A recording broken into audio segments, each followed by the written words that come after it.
because we were like, if we miss it, something happens, then we won't make it to Germany in time for tomorrow. And so we had to take the 3 o'clock train.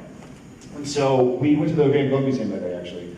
And then we get all our luggage, we lug it up, and we're like, this is a high-speed train. This is bound to be one that like, stays in the station for 15, 20 minutes. You board your bags, blah, blah, blah.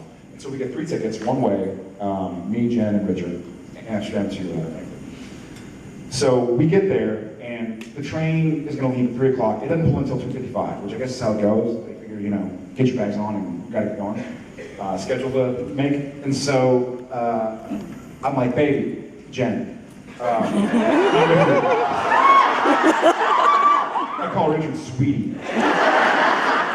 So I'm like, baby, go first onto the train and save us 3 seats together. Like it's a 4-hour train. We'll probably want to get some sleep. So just go. If you take care of those seats, Richard and I got the bags. She's like, okay, sure. And so she hops on to get seats, and Richard and I start the process of, like, I'm standing on the platform, and the train is this number, and so Richard goes right there in the train, 2 steps up, and I'm grabbing the bags and putting them up, and he's just getting them inside. We figure once they're all inside, we'll set them up. And so I load them all on the train, give it a look, say, Richard, we're fine, let's put the bags up in the little compartments. And so we sit down, I'm sweating, because that's what I do. It's May, and it's hot, and I'm loading 50-pound bags and guitars and yada yada. And so I sit down, I'm like, all right, and Jen has great seats for us. She's like, thanks, babe. Sure, baby. Once again, still Jen. And then she goes, by the way, where's the gray bag? And I go, the gray bag, oh shit. Run to the door, literally as, now this is the door, like I run to the door as the door is shutting. And I'm like, oh, I made it. So the door shut, so I push the open button. And I push the open button. And I push the open button. And the door's not opening. Literally, if this is the door, this is the bag. I literally could have just gone, yoink, thank you, and taken the bag, but the train has shut the doors. So I'm like, so I push the close button. I don't know. Maybe the open button's not functioning, and nothing happens. And then there's this like lever underneath it. I'm like, yeah, okay. And it's a great bag. By the way, the worst thing is it's Jen's bag. So it's not even like it's my bag with smelly t-shirts, and it's Jen's, and she bought like some nice dresses for dinner and stuff like that. Whatever women do, shoes, and I still haven't figured it out. And so it's all her nice stuff in the bag. And so I'm like, I guess I gotta pull the lever.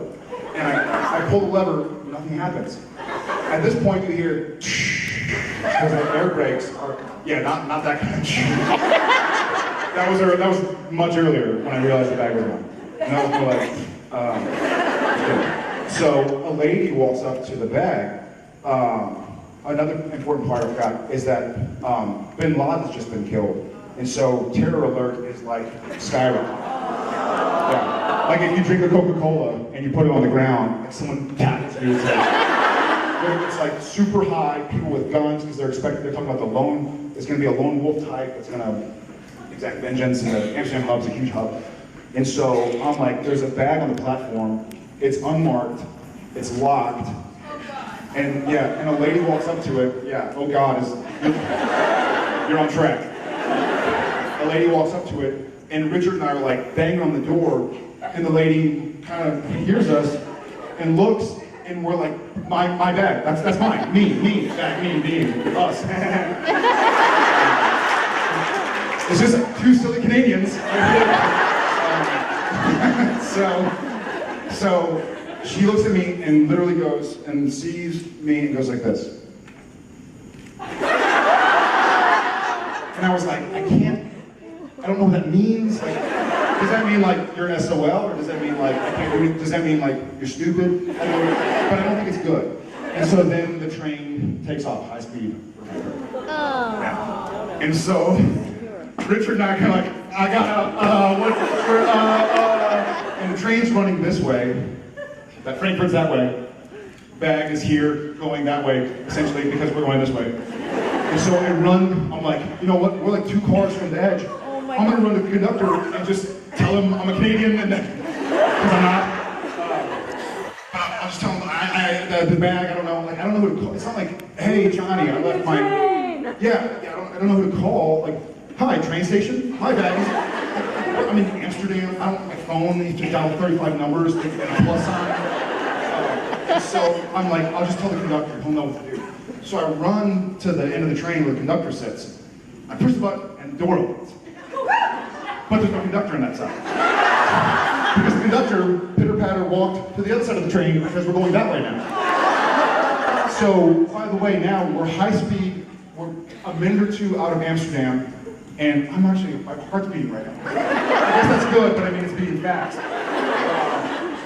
And I walk, and I go back, and Jen's kind of like, so? Not good.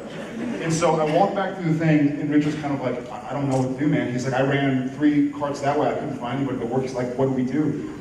I was like, I don't know, and I just can't get my nerves down, and I'm like, I don't know what to do. Like, I can't just, her bag's gonna be exploded. Like a robot, wheels.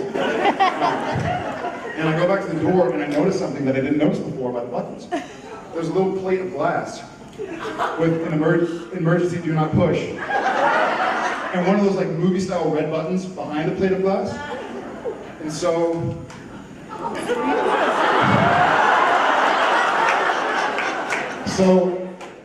I punch through the glass and I push the do not push the button.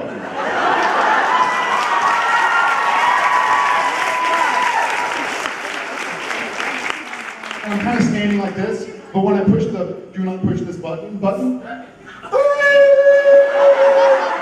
like Star Trek, like people crying, babies crying, like there's we're gonna go off a cliff, like the train stops. It's not like, oh, casually slow down on the next station.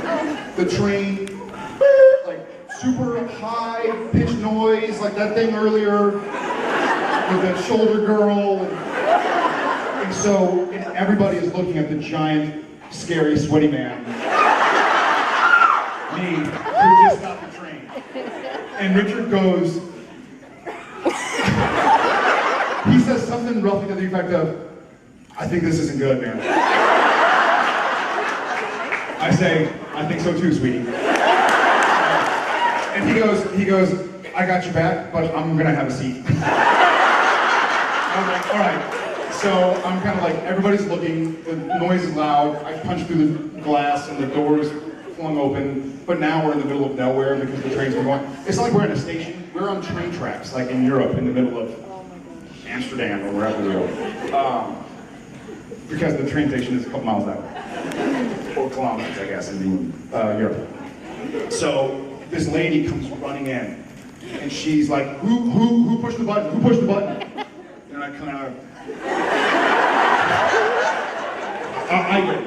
And she runs up and very sincerely goes, what's wrong? What's going on? Like, I think she thinks like, someone's got a gun. I am having a heart attack. My wife is giving birth. I'm giving birth. So she's not thinking some D-bag just stopped the plane. And I say, my wife's bag is back on the platform.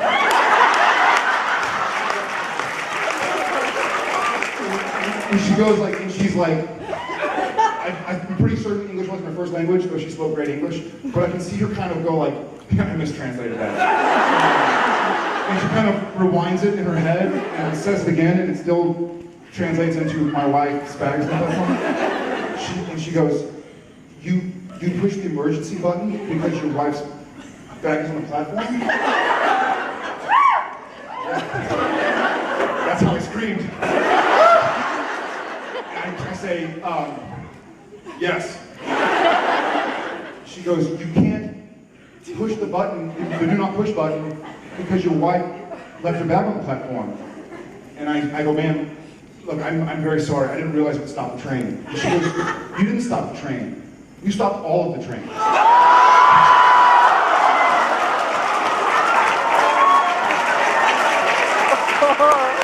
I'm glad y'all are having a good time. Because when one train stops, the rest have to stop so they don't smush into each other. And I was like, I didn't know that either. So, and she kind of like, she goes, you didn't stop the train, you stopped all the trains.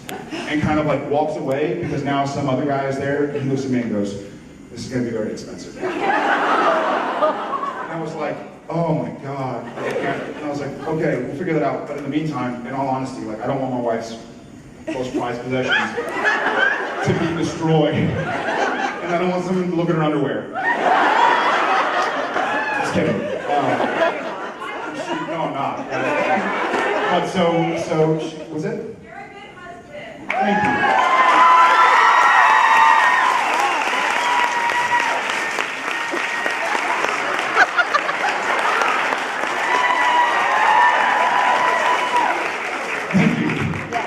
And I was like, okay, in the meantime, my wife's bag honestly is on the platform. What can we do about it? So luckily she was a trained person. Part trained, part person.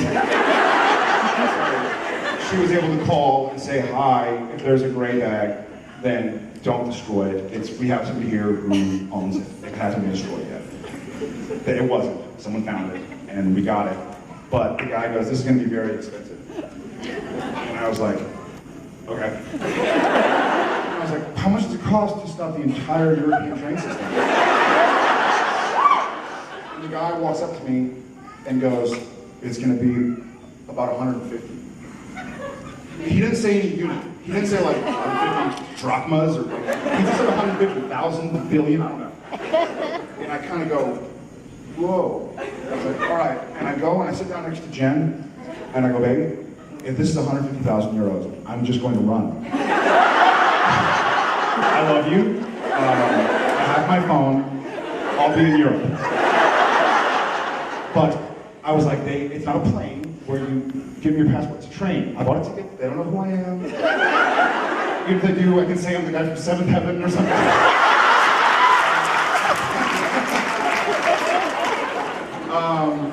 And I kept on trying to say A lot so that I seemed Canadian. I love Canadians, obviously. And so I was like, if it's 150,000 euros, I'm just going to run. The door's open, I'm just going to hook it. She was like, yeah, you are. And so I get back up, and the guy brings out this little thing, and he's like, all right, 150 euros. It's like, that's it? I mean, like it's nothing, but I was like, okay, here you go. Can I wash that? And so it cost 150 euros, but we got the bag back, and that's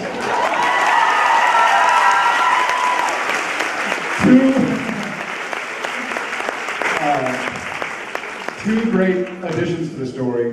One was Jensen said that after going to see the conductor and there's no one there and going back and smushing the button and the lady saying, what's wrong? He's like, your response should have been, there's no one driving the train!